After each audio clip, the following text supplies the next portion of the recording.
No city on Earth has been destroyed as often, or rebuilt as beautifully, as Tokyo. Earthquakes have leveled it. Firebombs once reduced it to ash. In a single night during World War II, more than 100,000 people died, and most of the city disappeared in flames.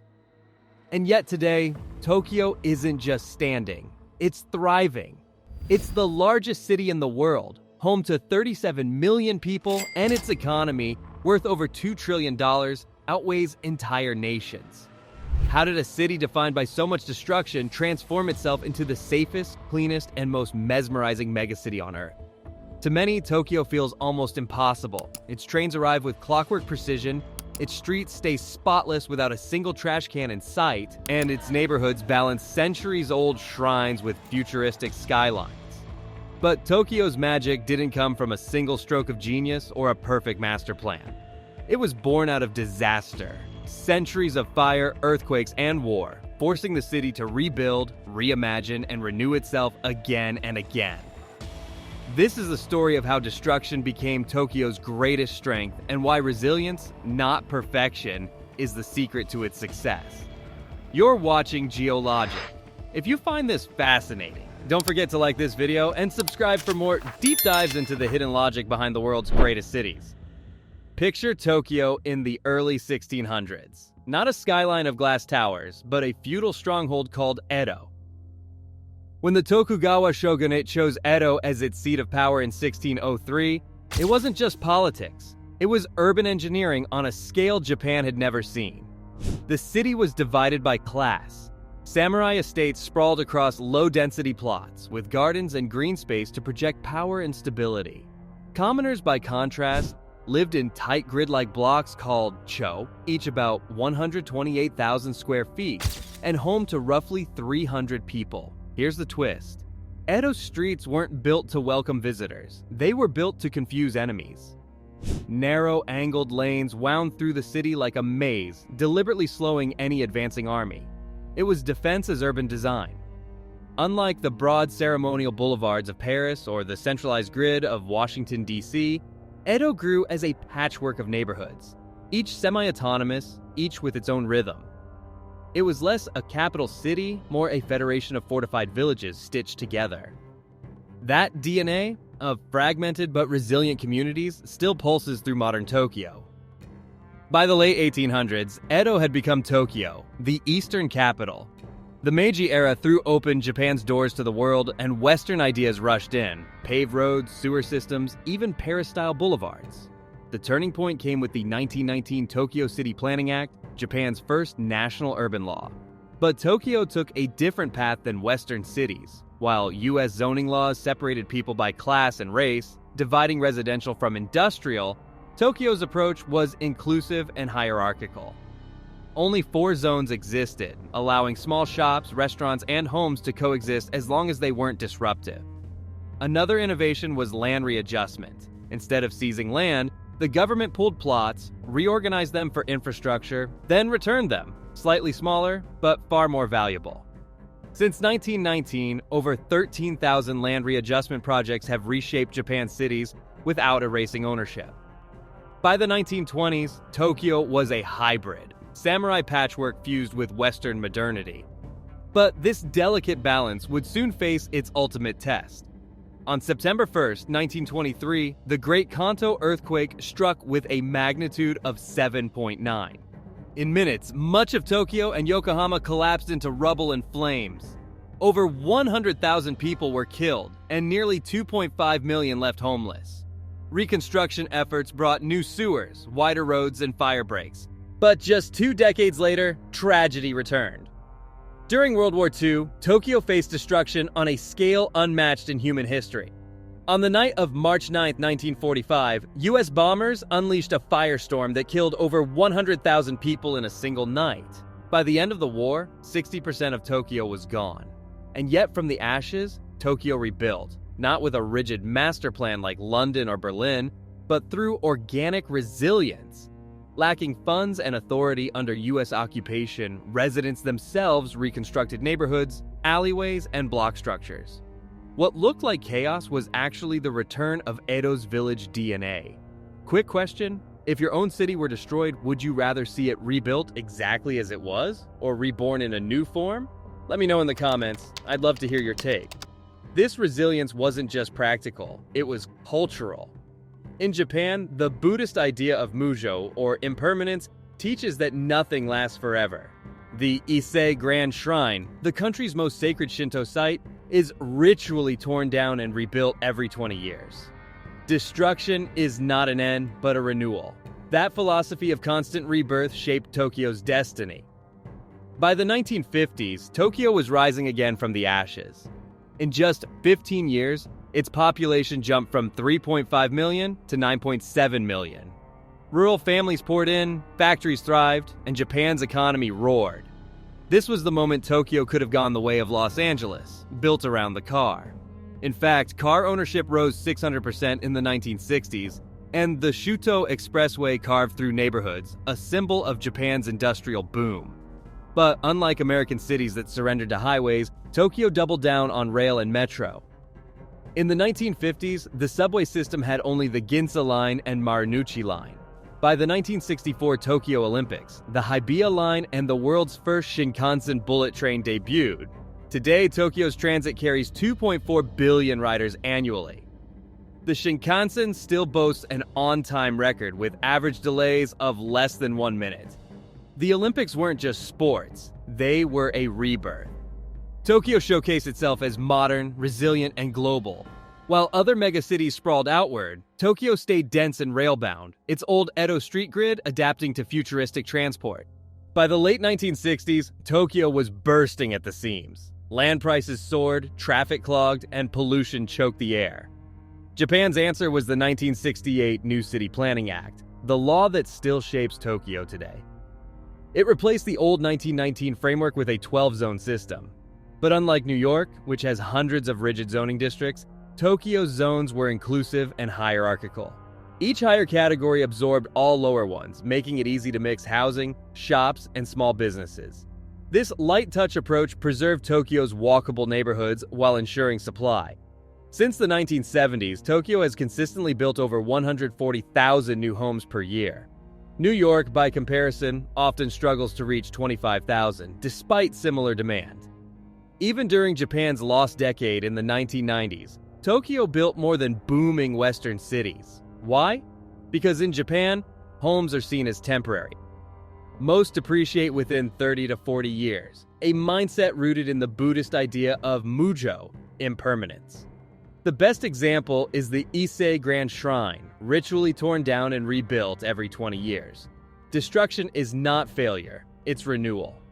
That cycle plays out across Tokyo. Old houses vanish, new ones rise, and the housing crisis never spirals the way it does in San Francisco or Toronto.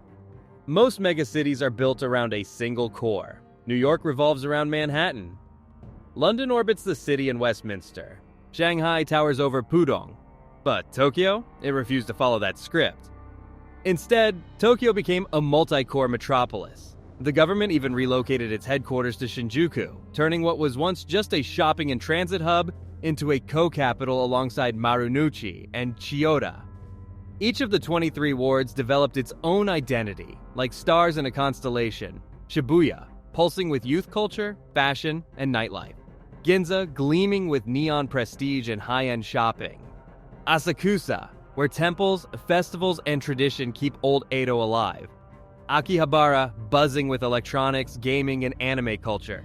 Shinjuku, soaring as a government district, corporate hub, and entertainment powerhouse all at once. This structure makes Tokyo resilient. If one district struggles through disaster, decline, or overdevelopment, the others keep the city alive. Unlike cities where a single faltering downtown can drag everything down, Tokyo thrives on its diversity of centers. And despite being home to 37 million people, it remains the safest megacity on Earth. Tiny Koban police boxes embed law enforcement at the neighborhood level.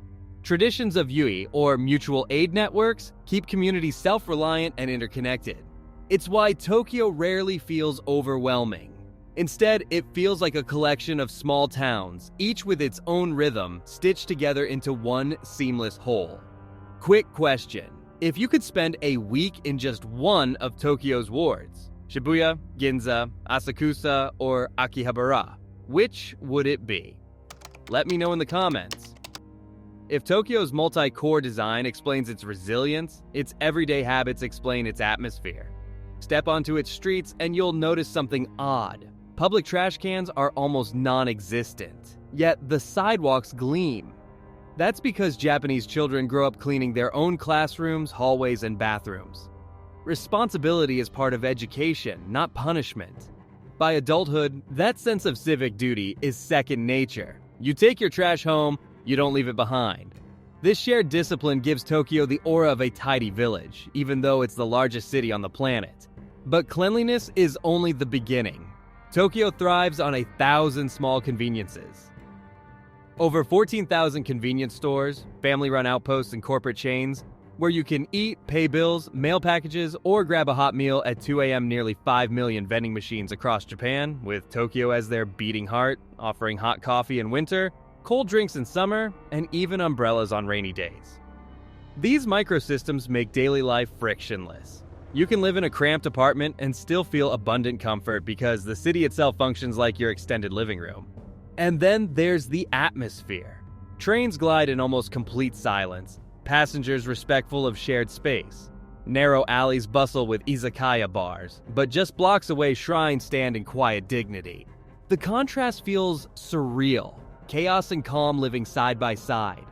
This is Tokyo's secret. Dignity embedded in design, convenience woven into culture, and small habits scaling up to make the largest city in the world feel not just livable, but welcoming. Tokyo doesn't just prepare for disasters, it expects them. Living on the intersection of 4 tectonic plates, earthquakes, tsunamis, and typhoons aren't rare events here. They're part of the city's rhythm. The Great Kanto Quake of 1923, the firebombing of 1945, the Kobe Quake of 1995, the Tohoku Tsunami of 2011. Each left scars, but also innovations. Every catastrophe rewrote the city's blueprints. Today, Tokyo is one of the most disaster-ready cities on Earth. More than 3,000 high-rise buildings are equipped with seismic dampers, giant pendulums and shock absorbers that let towers sway safely instead of collapse. Beneath the city lies the GCANS project, a colossal underground flood defense system. 5 cathedral-sized chambers connected by tunnels, able to divert rivers and store stormwater to protect Tokyo's neighborhoods. Early warning networks halt trains automatically, and evacuation drills are so routine that even school children know what to do when the ground shakes. But resilience here isn't just about engineering, it's philosophical. The Buddhist idea of mujo, impermanence, teaches that nothing lasts forever. Rather than clinging to permanence, Japan embraces renewal. The best example is the Ice Grand Shrine, rebuilt every 20 years for over a millennium. Each cycle isn't loss, it's knowledge passed on, traditions preserved, and renewal celebrated. Tokyo lives this principle on a grand scale. It is never finished, always remaking itself, always learning from disaster. And that is why the city doesn't just survive catastrophe, it grows stronger because of it. Tokyo today is a paradox. Its metropolitan economy, over $2 trillion, is the largest in the world, bigger than Canada's entire GDP. Its population of 37 million makes it the most populous urban area on Earth. And yet, it isn't Asia's financial hub, that's Hong Kong. It isn't the startup engine, that's Singapore. Instead, Tokyo is something rare, the cultural heartbeat of Asia. Much like Paris a century ago, it exports fashion, design, anime, cuisine, and atmosphere. It shapes imaginations as much as it drives economics. But its future won't be easy. By 2035, Delhi is expected to surpass Tokyo's population. Nearly 1 in 4 residents is over 65, putting enormous pressure on healthcare and the labor force. Rising seas and intensifying typhoons threaten its low-lying wards. And as Shanghai and Singapore pioneer smart city models, Tokyo must constantly evolve to stay relevant. It's doing just that. The city experiments with AI-driven traffic systems, integrates green technologies from the 2020 Olympics, and even tests designs for floating neighborhoods to adapt to a changing climate. If history is any guide, Tokyo's strength isn't in avoiding crises, but in transforming through them. Every challenge becomes the blueprint for the next evolution. So what makes Tokyo the opposite of every other city? It isn't a flawless master plan, it isn't perfect governance, it's resilience. From the maze-like Cho blocks of the Tokugawa shogunate, to the cultural philosophy of mujo, to the scars of earthquakes and firestorms, Tokyo has been shaped not by stability, but by survival. It is proof that the world's largest metropolis can also be its safest. That 37 million people can live with dignity, order, and calm. That impermanence isn't weakness, it's strength. Tokyo may not lead the world in finance or startups, but it leads in something even harder, showing that constant renewal, even after catastrophe, can create not just a functioning city, but a city that feels like home. You've been watching Geologic. If this journey into Tokyo's hidden logic fascinated you, give this video a like, share it with a friend, and subscribe for more deep dives into the cities, histories, and stories that shape our world.